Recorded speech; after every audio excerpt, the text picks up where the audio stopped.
the underworld, vampires are a clan of modern aristocratic sophisticates whose mortal enemies are the Lycans, werewolves, a shrewd gang of street thugs who prowl the city's underbelly. No one knows the origin of their bitter blood feud. No, they do. They do. They do. They talk about it a lot. But the balance of power between them turns even bloodier when a beautiful young vampire warrior and a newly turned Lycan with a mysterious past fall in love. I so disagree with this description. Yeah, one, they know the origin of the blood feud. Also, street thugs, what do you mean? Yeah, They're not out like robbing old ladies and stealing cars. No, I mean, I guess they fight in the street in the beginning. And also the newly turned Lycan thing happens at the end. Yeah, in like the third act. And they're not really in love in this one. That's more the next one. What the heck? Who wrote this? So yes, Celine is a death dealer. She is. Who hunts down the Lycans. And this is very Interview with the Vampire and shit. The vampire families and clans. So we realize her clan has 3 elders. Victor, Marius. Marcus. Now you're mixing up Interview with the Vampire. Victor, well, there is a Marius later on in the movies. Way down. Yeah. Marcus, Victor, and the woman Amelia. So Amelia's in charge, but every 100 years, I guess, they switch off. Yeah. And Marcus is next. But Celine has a strong connection to Victor because he turned her after the werewolves. Killed her whole family. So yeah, she's pursuing all these werewolves that are looking for this man, Michael Corvin, who is Scott Speedman. Yes. So they want him for a specific reason. So she has to like figure out what that reason is. But before we get into that, like what you said with the Matrix and everything and vampires. Yes.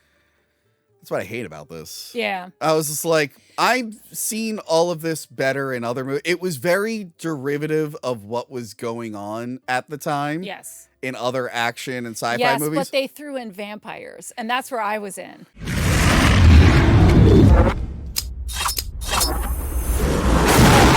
Yeah. Oh, you want to see Matrix stuff with vampires? Yeah. Have you seen Blade? Yes. And Blade 2? Yes. That was better. That was better than this. It's different. So I will say personally, I love the vampire werewolf rivalry. That's one of my favorite tropes.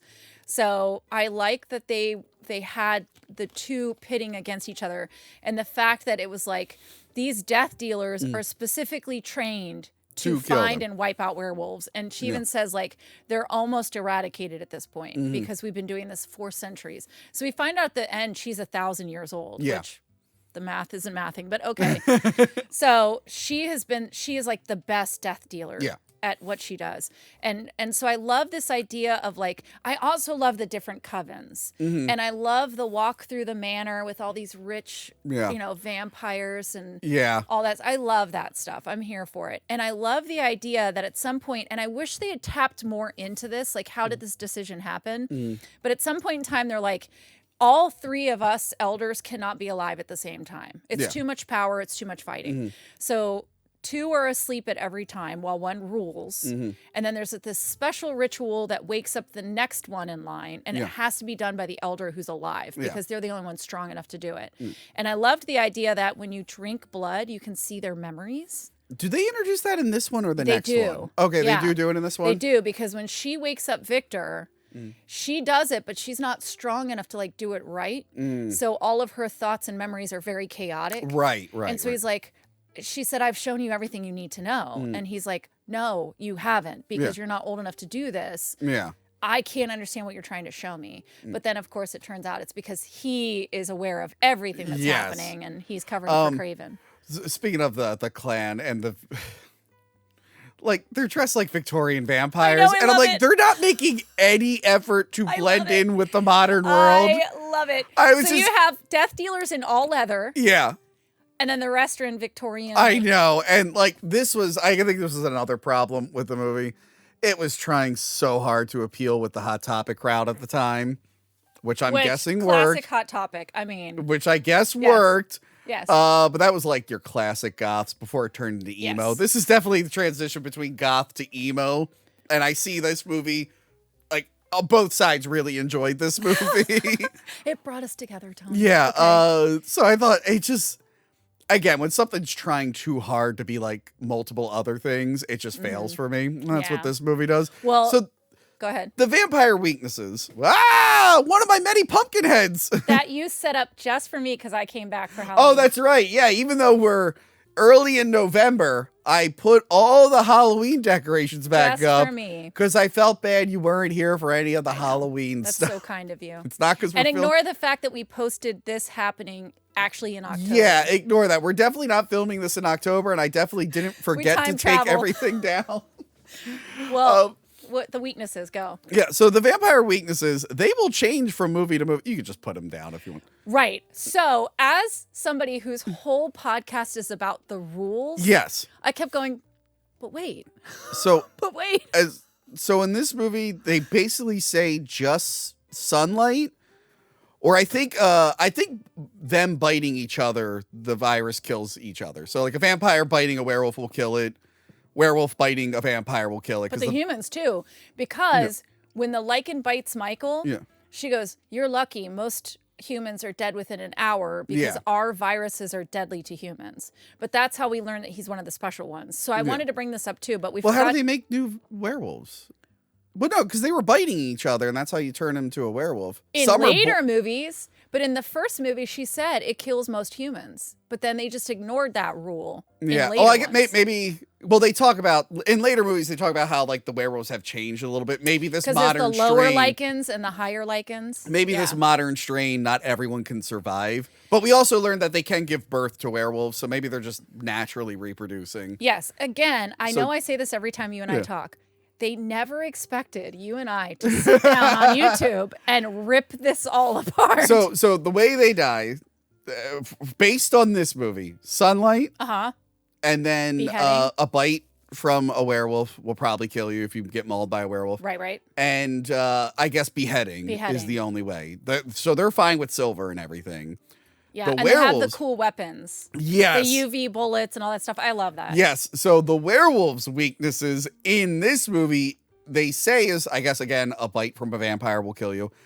Silver is the big one. And they talk about how werewolves can regenerate, but if you pump them enough with silver, they won't be able to regenerate fast enough. And so then the death dealer arms guy, the guy who Yeah. develops all their weapons, takes the UV bullets and modifies it to have liquid silver. So when the bullet explodes inside the werewolf, all It that gets into their silver leaks in. bloodstream There's and no way everything. to pull it back out. Because we see some of them die. They have to load you full of silver. Yeah. But then, like, the bigger guy, he has, like, the blades in him and they pull them Rays. out. Yeah. Ray's, by the way, and we talked about this. Yeah. That guy, looking the way he does and sounding the way he does, had no choice but to go into entertainment. a giant werewolf He monster. is so impressive. He's I can't- cool. And he's probably like a really nice, I'm kind, glad shy they person. brought him back for the prequel Yes. later on.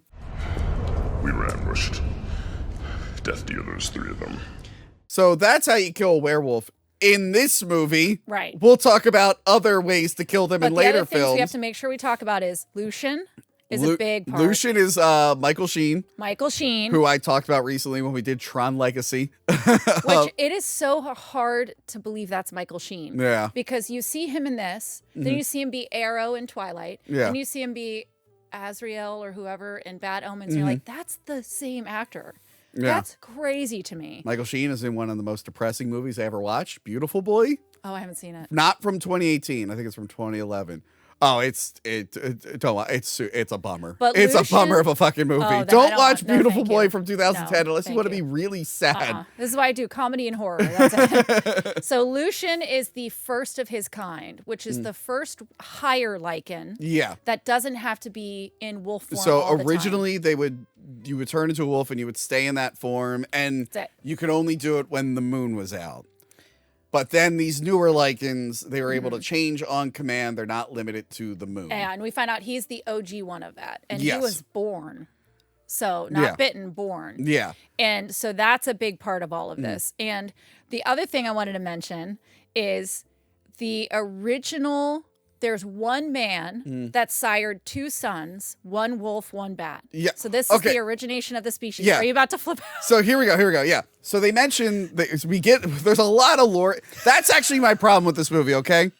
When it's not generic Matrix style action, which by the way, I remember even in 2013, her fucking guns. I'm sorry. She shoots 1 million rounds out of her handguns. They have unlimited ammo. And then they always cut to her putting more clips in. But when you see her outfit, you're like, where are the clips from?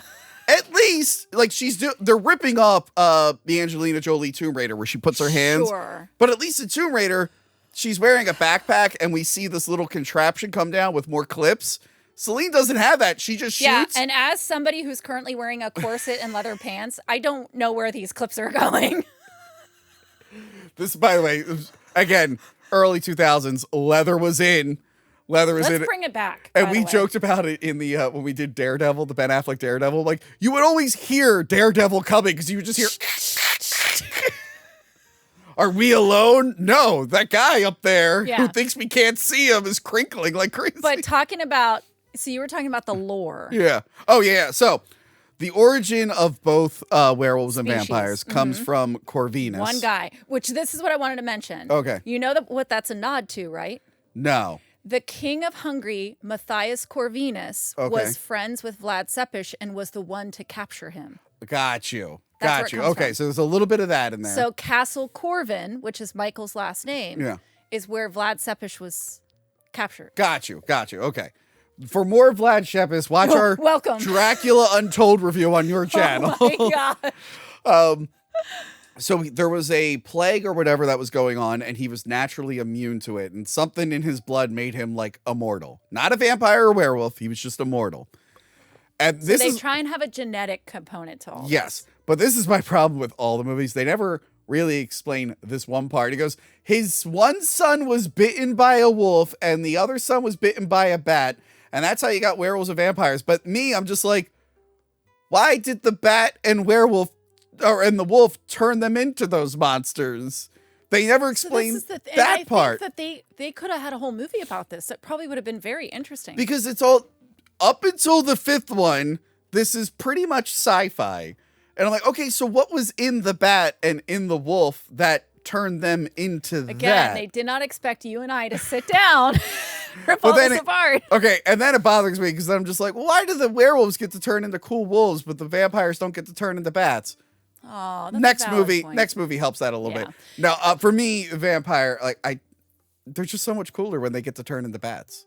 And when I mean bat, I mean like bat monster, not a physical Gary bat. Oldman in Bram Stoker's Dracula, Batman.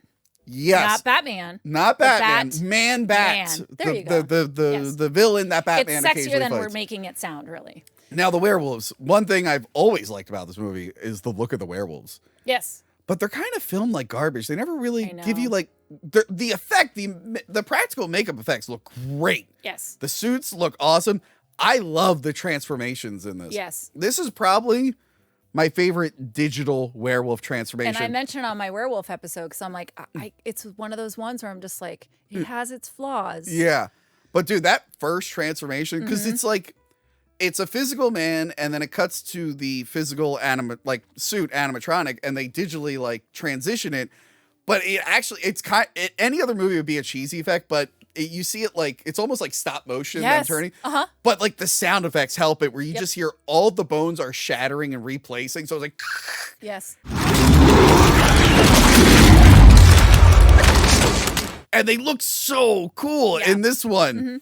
And they didn't do too many of the digital werewolves. A little bit, like when they're jumping on the train and at one point. They really start to rely on that. Yeah, I'll complain about that. But downside. the werewolves look awesome, but we don't really get any good like shots of them too much, which was a letdown for me. They are so focused on the action sequences that they really drop the ball on. Okay, yeah. So the action sequences are too generic for me, and then the rest of the movie is just assholes talking, dressed like assholes. Right. So this is the big plot point for this movie, Yeah. which is Lucian wants to find the direct descendant of Corvinus, which is Michael Corbin, Yes. because he has something in his blood Yeah.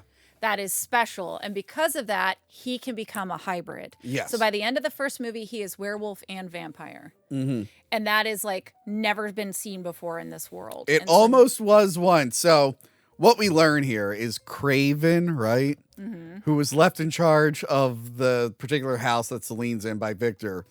There's a revelation that Victor who's Bill Nye, or Bill Nye. Love him. He's good. Even if I don't really like this movie, he's good in it. Love him. It's revealed that he isn't as nice as he said he was. It's revealed that he killed Celine's family, blamed it on the werewolves. Victor did, not Craven. Victor did. Yes. But Craven's been covering for him. And Craven pretended to kill Lucian.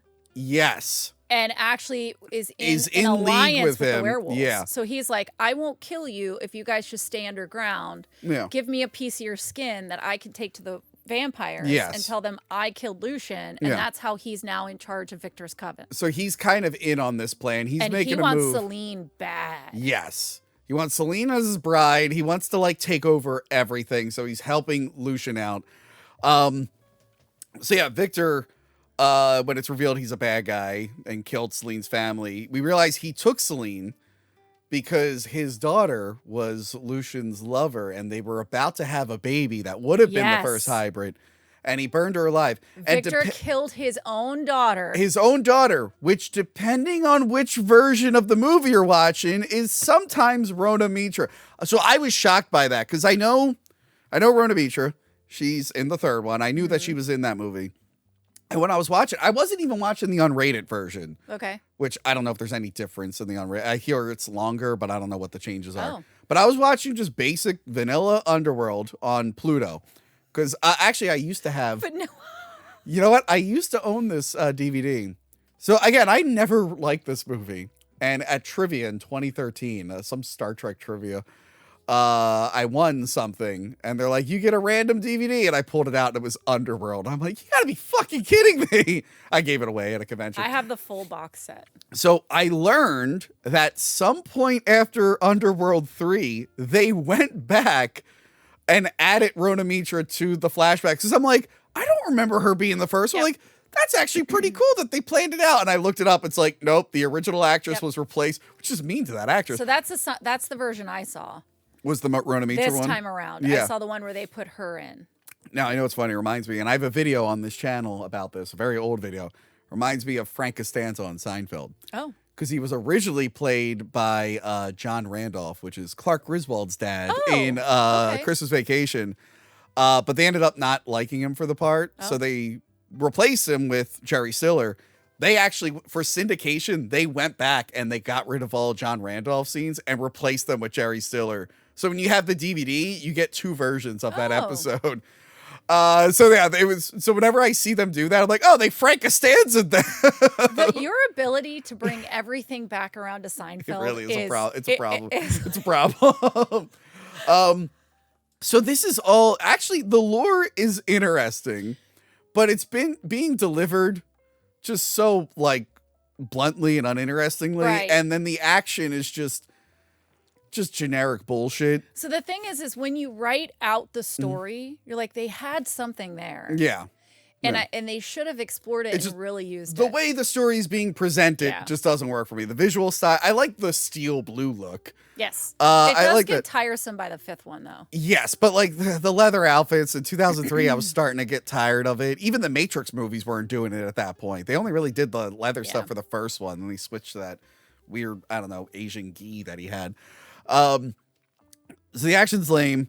It builds up to this final battle. Yes. Because again, so they like at some point I think Michael's taken by them. Yes. So they can put the werewolves, the vampire stuff in him to make him both. And No, they put the werewolf stuff in him and make him a Lycan. Yeah. And then he's on the edge of death and she bites him. Okay. To save him. And now, as a kid watching this, yes, it was like, okay, they mentioned the vampires are from bats and werewolves. We're going to get a bat werewolf. It's going to look so cool. Yeah.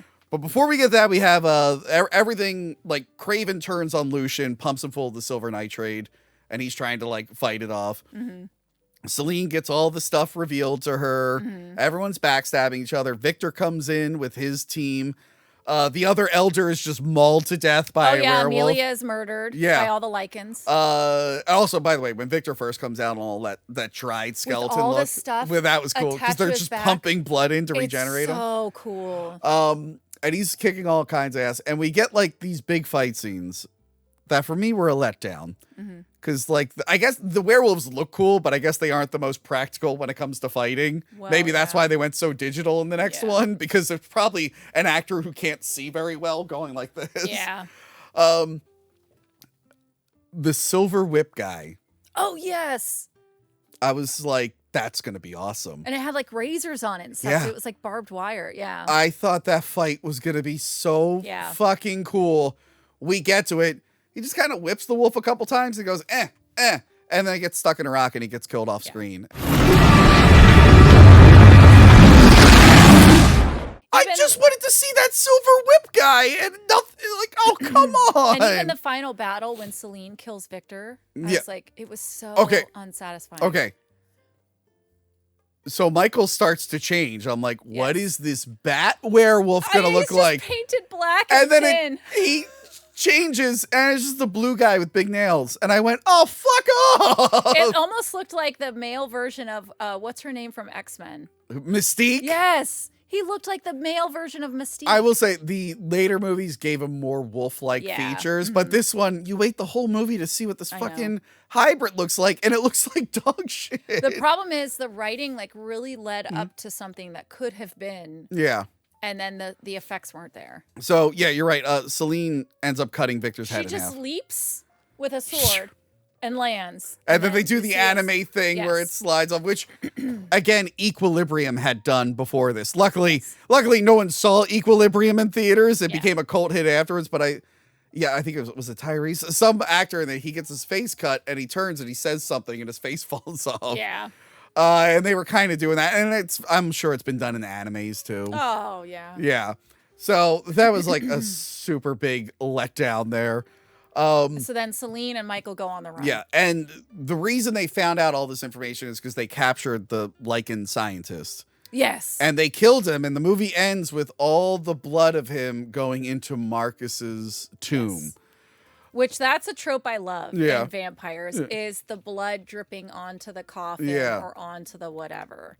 And so Celine and Michael, did that in Batman versus Dracula. The Penguin cuts himself. I told you how much I love that. We saw it in so many things. But so we end with Celine and Michael are on the run. Victor is dead. Craven's still alive. Lucian is dead. Yeah.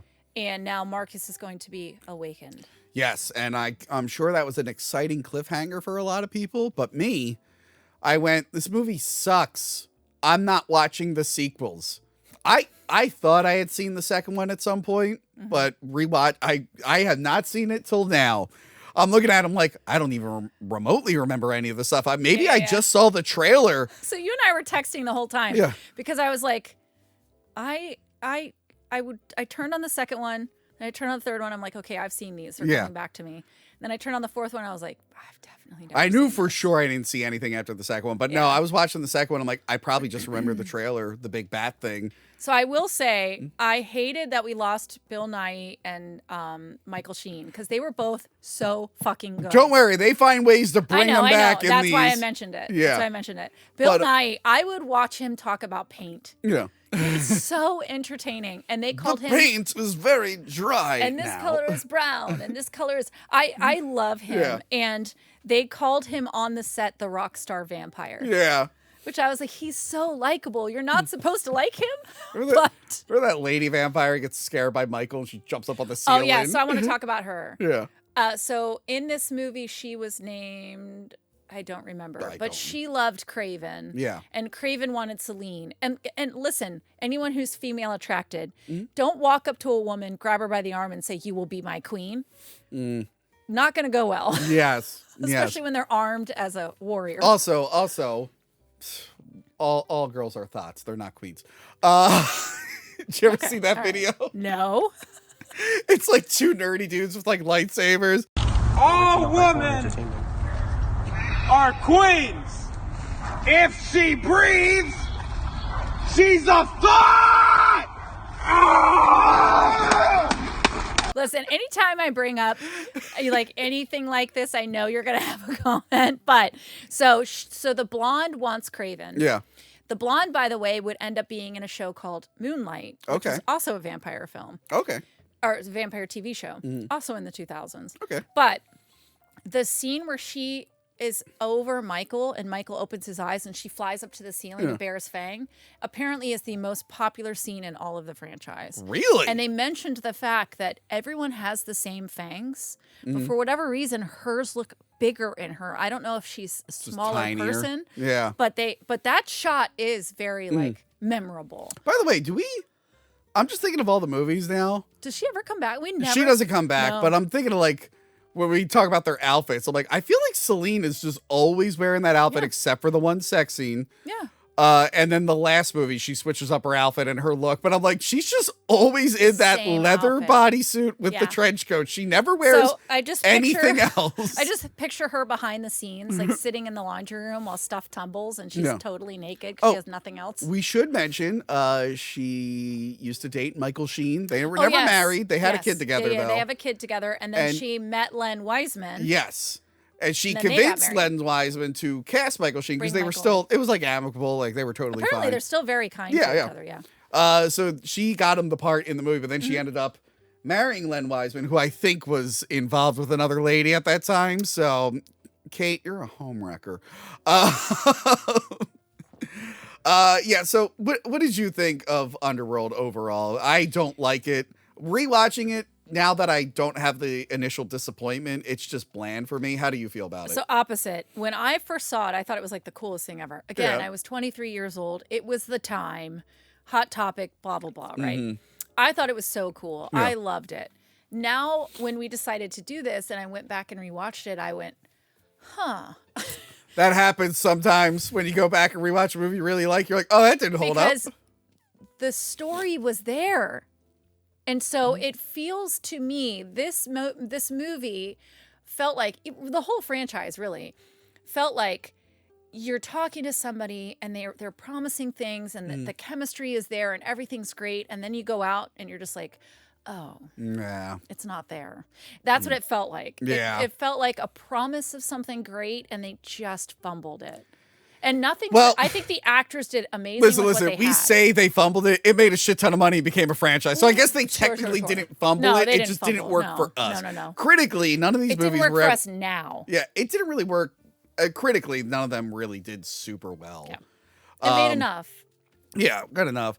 But yeah, so like I said, they turned into a franchise. I tapped out until now, but then a few. You're years- welcome. Thank you so much. It's. I will say, at least this is a franchise I didn't care about. This isn't like when we did the big Terminator episode. Yes. And I had purposely avoided the 6th movie for like 3 years, and then I finally had to watch it, and I hated it. That's how I was with the Interview with the Vampire Show. I was so afraid to watch it. Yeah. And I think it was the first season was like 4 episodes in before I finally was like, I need to watch it. Yeah. And thank goodness I like it. Yeah. But this is what we're doing this for you guys because it has been asked so many times for us to do this. And I said this to you last night. I'm just so glad we can check this off. We did it. And much like It's Subspecies, done. you're also going to go a little deeper in these on your channel. Yes, for that's each. right. So on my channel, starting the last weekend of November, all the way through December, Merry Christmas, Happy Hanukkah, whatever, I will do every single movie in depth. Yeah. All of that stuff. Yeah. Much like you did for Subspecies. If you go back and watch know. our Subspecies episode, but we covered all the movies and then she went Can a I little just further. say I had way more fun with Subspecies? Oh, by the way, check Lita's channel. Apparently there were 2 kind of fake sequels to Subspecies that we didn't know about, and oh my god, they're awful. They're so bad. If you guys ever question our commitment to doing this, we watched those last 2. And I can never unsee them. And then because I did them on my channel, I had to watch them again to screen record them and edit. Yep. They're bad. Anyway. I feel like I'm owed compensation. That's all I'm saying. All right, the second one. Now we're at Underworld Evolution. Can you please read Yes. the summary?